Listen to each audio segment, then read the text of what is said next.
On the 4th of February, 1948, the Union Jack was lowered for the last time in Colombo. Ceylon, now Sri Lanka, stood proud and free. But unlike many post-colonial nations, its independence was not won with blood, but with diplomacy, vision, and unity. At the heart of that peaceful revolution stood one man, a planter turned statesman, a patriot who guided his country with reason over rhetoric. Don Senanayake, the father of the nation. In a time of rising nationalism and global turmoil, D.S. Senanayake chose a different path, one of dialogue, consensus, and pragmatism. He laid the foundations of a modern, democratic Sri Lanka built on agriculture, education, and ethnic harmony. This is the story of the man who brought a nation into being not with the sword, but with the soil. D.S. Senanayake, farmer, leader, visionary. Don Senanayake was born on October 20th, 1884, in the village of Batale, near Miragama, in British Ceylon. He came from a well-established Sinhalese family of landowners, a background that gave him both privilege and responsibility. His father, Don Senanayake, was a successful businessman and a committed supporter of Buddhist causes during colonial rule. The family's influence extended from agriculture to commerce, but for young Stephen, it was the land that would shape his early life. Educated at St. Thomas College in Mutwell, Senanayake wasn't drawn to law or politics like many colonial elites. Instead, he returned to the fields, applying modern farming techniques and managing large estates. In a country still dominated by British economic power, his success as a local agricultural entrepreneur was rare and symbolic. But it was in the 1910s that Senanayake stepped beyond the plantation. The rise of the temperance movement, which sought to reduce alcoholism and British liquor profits, drew him into public service. In 1922, he entered the Legislative Council of Ceylon, beginning a political career that would span 3 turbulent decades. With deep roots in the soil of Ceylon and a practical mind shaped by seasons, not slogans, D.S. Senanayake was no firebrand revolutionary. He was a quiet builder, steady, deliberate, and determined. In the early 20th century, British Ceylon was a colony simmering discontent. Though ruled peacefully, the island's people were growing restless, burdened by foreign control, economic inequality, and social divide. D.S. Senanayake emerged as a moderate voice in an increasingly divided landscape. In 1915, communal riots between Sinhalese and Muslims erupted, and the British cracked down harshly. Senanayake, along with other Ceylonese leaders, was arrested without trial, an act that transformed him from a planter politician into a national figure. After his release, Senanayake joined the Ceylon National Congress, pushing for greater self-rule but always through negotiation, not confrontation.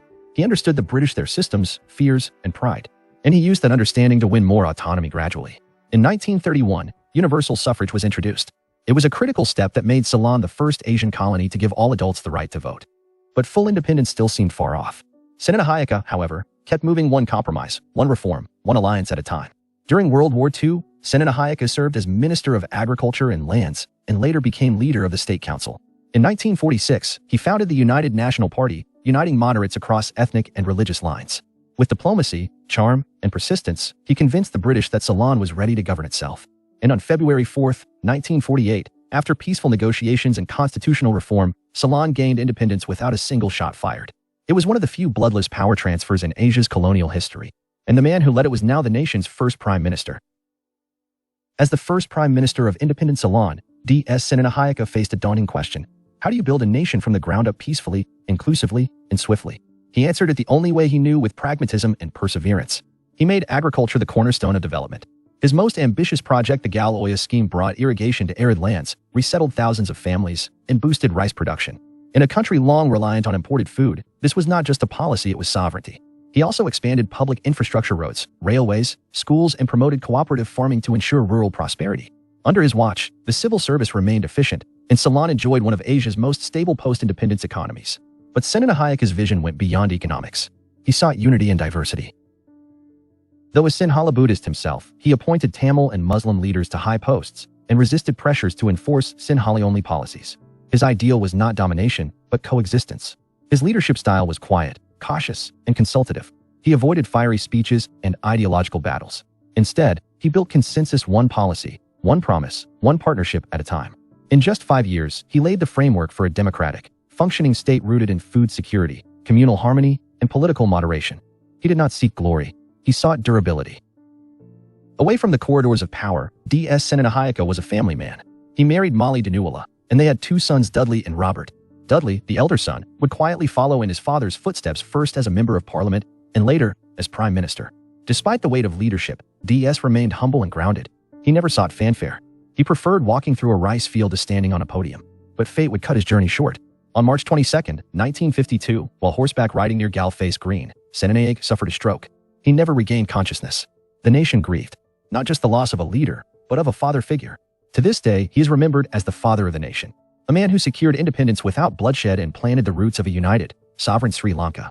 His statue stands outside Parliament, but his true legacy lives in the quiet strength of a democratic republic. Arriving at Mascot as a Jubilee guest of the Commonwealth is Ceylon's Prime Minister, Mr. Senanayake. He is accompanied by his son, the Minister of Agriculture. They are welcomed by Mr. Harrison, Commonwealth Minister for Defence Production. The Solanese Premier speaks of a subject near to his heart. Well, I've been looking forward to coming to Australia for some time, more to see how your farming is being carried out and to get some tips to be adopted in our country. In the story of Sri Lanka, few names stand as tall or as quietly as Don Stephen Senanayake. He did not fight battles. He built bridges.